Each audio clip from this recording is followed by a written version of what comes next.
Côte d'Ivoire, chaque discours cache une stratégie. Chaque alliance dissimule un intérêt. Et chaque silence est un message. Derrière les sourires politiques se joue une partie d'échecs silencieuse où le peuple observe, pendant que les calculs redessinent l'avenir du pays. Jusqu'où iront-ils pour conserver ou conquérir le pouvoir?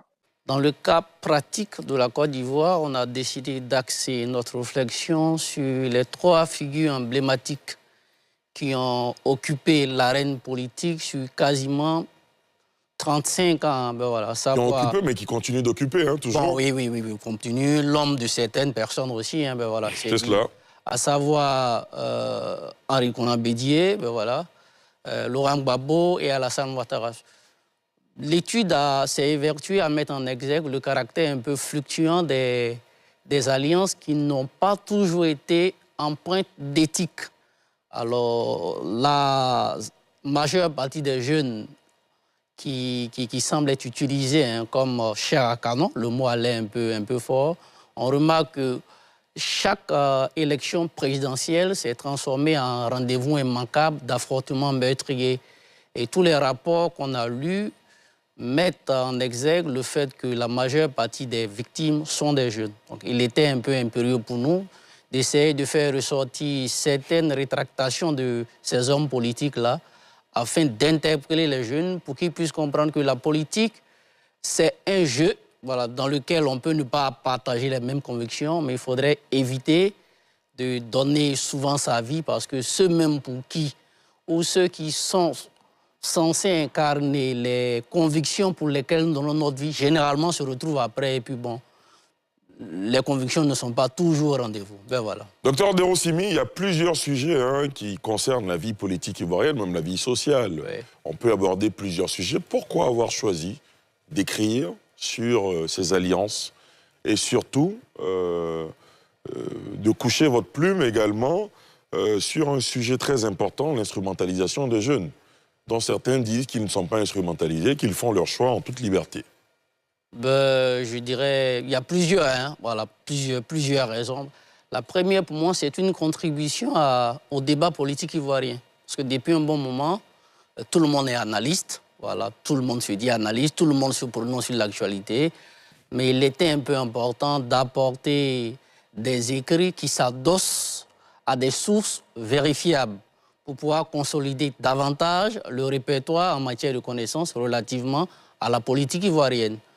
Le second, c'est suite à mon militantisme, voilà, si vous permettez l'expression, dans une ONG, voilà, Eurospace for Peace Côte d'Ivoire, où on a lancé une campagne, c'était « Donne ta vie et non ta voix ».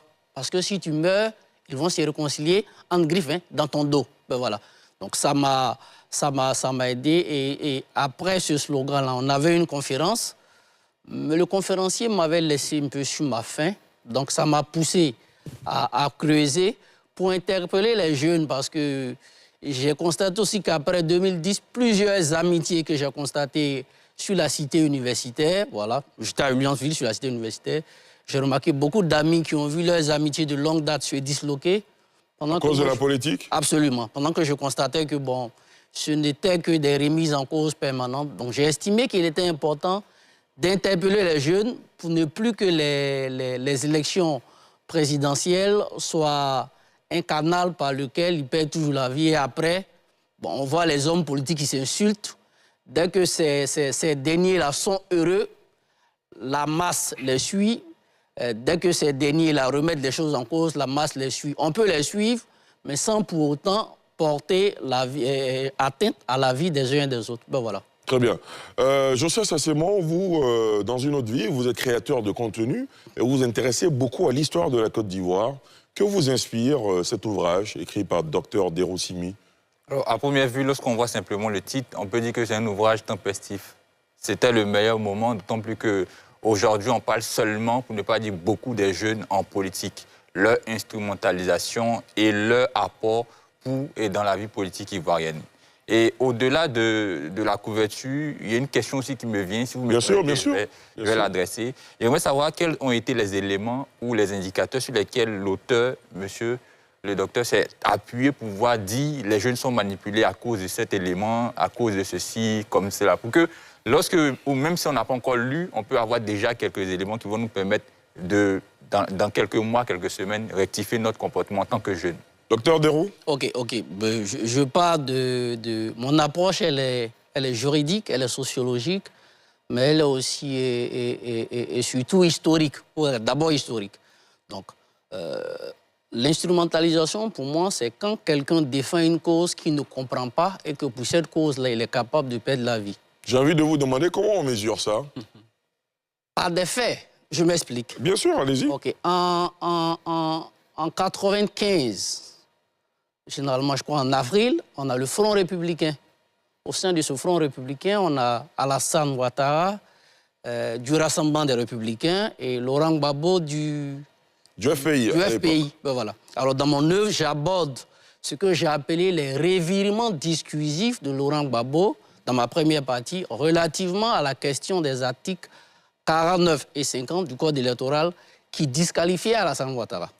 Alors, lorsque ces articles-là devaient être votés, ont été proposés à l'Assemblée nationale en décembre, je crois, 1994, déjà en novembre, Laurent Gbagbo disait que ce n'étaient pas de bons articles, que le fait de dire qu'il fallait être de père et de mère ivoirien pour être éligible n'était pas une bonne chose.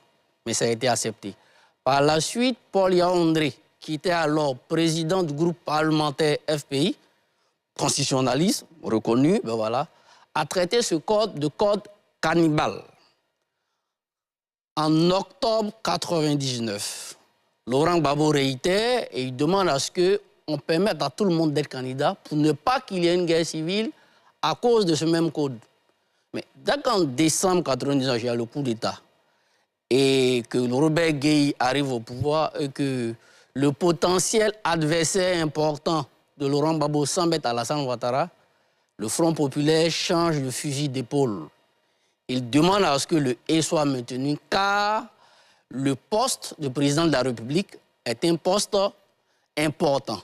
Moi, je ne rentre pas dans les détails ou dans les fondements. Bien sûr. Je remarque un revirement discursif. On soutient une partie, après, on revient sur une autre. Pourtant, les jeunes du Front républicain, c'est-à-dire les jeunes du RDR et du FPI, ont combattu ce code électoral-là en 1995. Vous voyez, on prend le cas de l'actuel président de la République, alors président du RDR, M. Alassane Ouattara. M. Alassane Ouattara, quand il est à l'opposition, il reconnaît que le code électoral, il reconnaît en septembre 1995 que le code électoral ne lui permet pas d'être candidat. Parce qu'il avait été saisi, il a été proposé par le RDR pour être candidat à l'élection d'octobre 1995. Il avait accepté, mais en septembre 1995, il a reconnu. Alors, en 1999, après le coup d'État, lorsqu'il y a eu la modification de la Constitution, ou du moins avec le référendum, les mêmes articles ont été reconduits. Mais Alassane Ouattara disait en 1995 que ça ne lui permettait pas d'être candidat, mais lorsque ces mêmes articles sont reconduits, lui et son parti appellent à voter oui. Donc ils appellent à voter oui à des articles dont ils savaient que ça les disqualifiait. Et lorsqu'après l'élection, que le général Robert Gueye a voulu, disons, garder le pouvoir. Garder le pouvoir, ben voilà, et qu'il y avait tout comme un petit désordre, le même Alassane Ouattara a demandé à ses partisans de descendre dans les rues. D'accord. Voilà. On va revenir. Alors, docteur, dans la première partie de cette émission, vous avez commencé à faire un développement suite à la question notamment de Josias Sassemon. On va permettre aux autres invités de vous poser des questions et faire des commentaires, évidemment. Éric Bayala, c'est à vous. Merci, docteur, pour cet ouvrage. Mais je viens de prendre à peine connaissance de quelques lignes. Vous avez dit que l'élucidation des rétractations de Gbagbo et de Ouattara et de Bédié au cœur de leurs alliances cycliques s'avère utile pour contribuer à forger la culture politique des jeunes Ivoiriens et prévenir leur potentielle participation au cycle de la violence politique dans le pays. À quoi cela renvoie? C'est prioriser le débat en lieu et place du combat, si vous permettez. Ça veut dire quoi? Ben voilà. Ça veut dire faudrait que la politique soit perçue comme un jeu. Voilà, pour parler comme les jeunes, hein, c'est comme les femmes d'Imra et les femmes de Didi B, par exemple. Voilà. Les amoureux du... Bon, je ne dirais pas Sec Africa, même si c'est tout grand, mais les amoureux du Real et les amoureux du FC Barcelone. Ils vont beau avoir des débats, c'est vrai que souvent ça peut dégénérer, mais c'est rare en fait.